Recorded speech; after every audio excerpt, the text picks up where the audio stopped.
حضرت عمر کا زمانہ ہے، آپ جانتے ہاتھ میں کوڑا رکھتے تھے، تو آپ جا رہے تھے، ایک شرابی تھا، ہاتھ میں اس نے بوتل شراب کی پکڑی تھی، گلی کا موڑ کاٹا اس نے تو آگے حضرت عمر نظر آئے۔ حضرت عمر تو موقع پہ سزا دیتے تھے، ہاتھ میں درہ پکڑا ہے تو اس نے دل ہی دل میں کہا مالک عمر کے قہر سے بچا لے، پکی توبہ کرتا ہوں آج کے بعد شراب نہیں پیوں گا، اور جلدی سے وہ شراب کی بوتل بکل میں بغل میں دبا لی۔ حضرت عمر بھی سر پہ پہنچ گئے اور جھڑک کے کہا کہ یہ تیرے پاس کیا ہے؟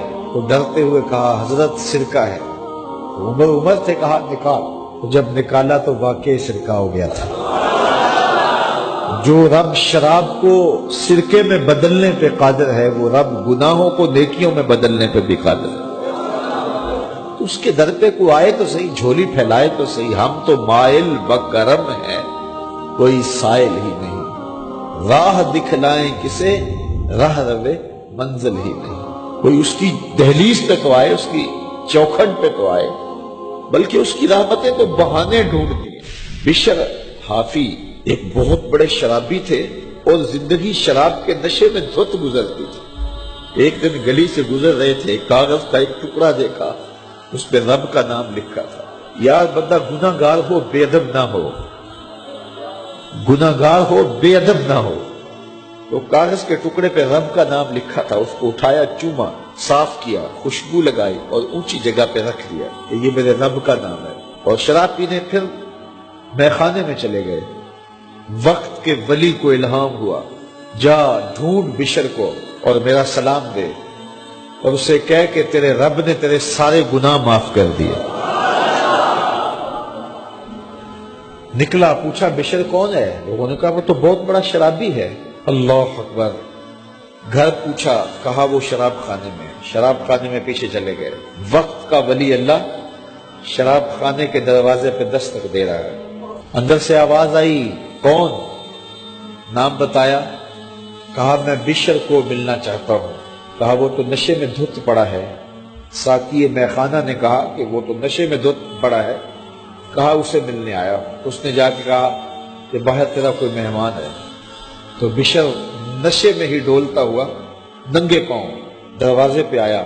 اللہ کا ولی کھڑا تھا، کہا کہ تیرے رب نے تجھے سلام بھیجا ہے، تو نے اس کے نام کی قدر کی تھی اور اس نے تیرے سارے گناہ معاف کر دیے۔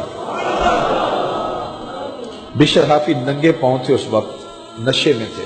نشہ شراب کا تھا، لیکن رب کا سلام آیا تو یہ نشہ اس سے بھی اوپر تھا۔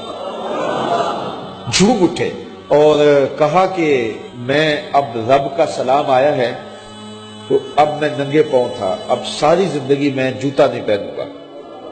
عربی میں حافی ننگے پاؤں والے کو کہتے ہیں، تو بشر حافی کو بشر حافی اس لیے کہتے ہیں کہ وہ ساری زندگی پھر برہ نہ پا رہے، انہوں نے کبھی بھی جوتا نہیں پہنا تھا، زندگی بدل گئی لیکن پاؤں میں جوتے نہیں پہنتے تھے کہ میرے رب کا سندیسہ جب میرے نام آیا تھا، میری جب تقدیر بدلی تھی، میرے رب نے جب مجھے محبت نامہ بھیجا تھا، مجھے سلام بھیجا تھا، پیغام بھیجا تھا، تو میرے پاؤں میں جوتا نہیں تھا۔ تو بشر حافی جوتا نہیں پہنتے تھے، تو رب نے کرم یہ کیا کہ بشر حافی نے گھر سے مسجد میں جانے کے لیے جو راستہ اختیار کرنا ہوتا تھا، اس راستے پر جانور گوبر نہیں کیا کرتے تھے، جانور لیت نہیں کیا کرتے تھے۔ یہ بشر حافی کی گزرگاہ ہے۔